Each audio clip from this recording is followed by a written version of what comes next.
In your Easter bonnet. Hello, Seaview friends. You might remember that song from the movie Easter Parade.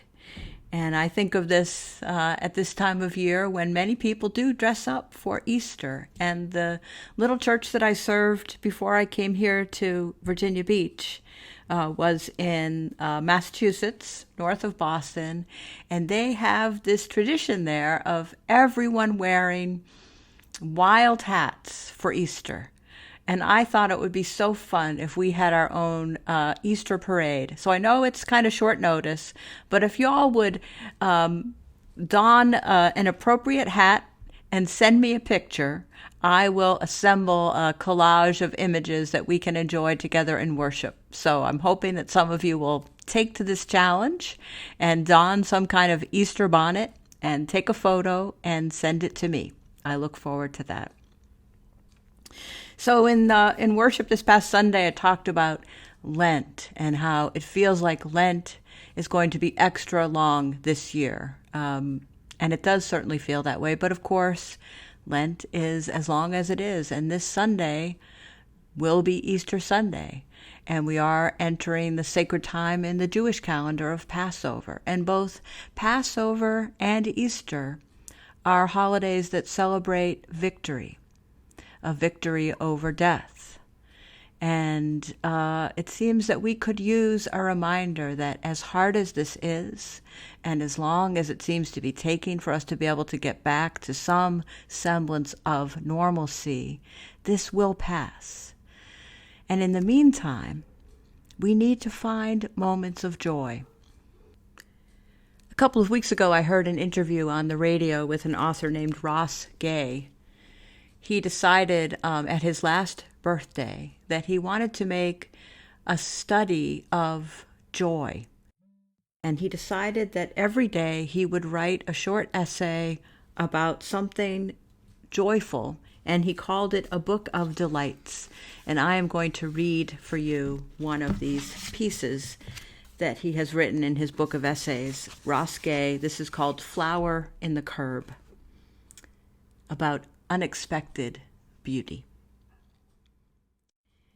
Today I was walking back home from some errands, and I realized I take the same route all the time.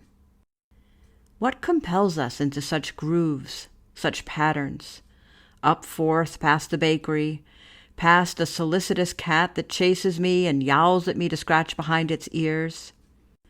I always make the left just before the big graveyard across the street from where my friend Don Belton lived for a year before he moved a few blocks away, and 3 months later was murdered. I wonder if I ever pass Don's house and don't think of him. Next to that house, butterflies dappled a hedge of buddleia, their wings listing in the moist Indiana heat. One day I was pulling my friend Araceli on a skateboard behind my bike, and we turned this corner, and Don sprinted out in sweatpants and no shirt, hearing probably the growling of the skateboard and peeking out. If I didn't also yell in his window, which I did almost every single time I rode by his house. I was sweating and probably glistening, and Don made a big flirty show of wiping the sweat from my brow. I'm a prodigious sweater, so it wasn't hard to come by, and dabbing it on his own, pretending to swoon. This while Araceli looked on, laughing. The memories don't stop, and so perhaps today I will rename that not-quite road, that alley between 4th and 3rd, starting at Don's house, Belton Way.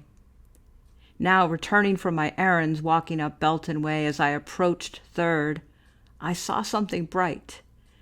Maybe an empty bag of Grippos or something on the curb.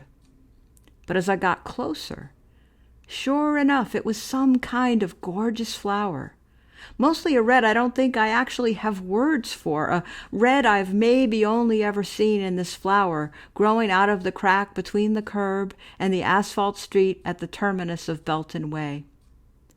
The gold is like a corona around the petals, and there are a few flecks throughout, the way people will have freckles in their eyes or glints of lightning in their pupils.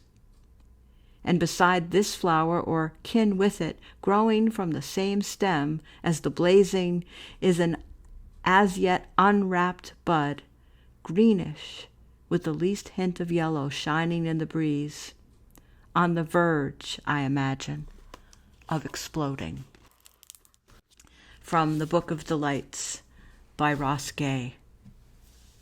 Make time each day, my friends, to find the beauty in this world, to find the beauty in your life, in your home, in the smile of a loved one, in the sound of music, whatever it is that brings you a moment of peace and joy.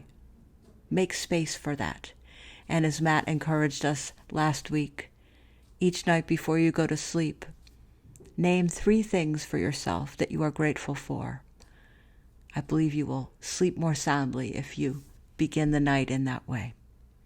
Until we are together again, peace and love to you.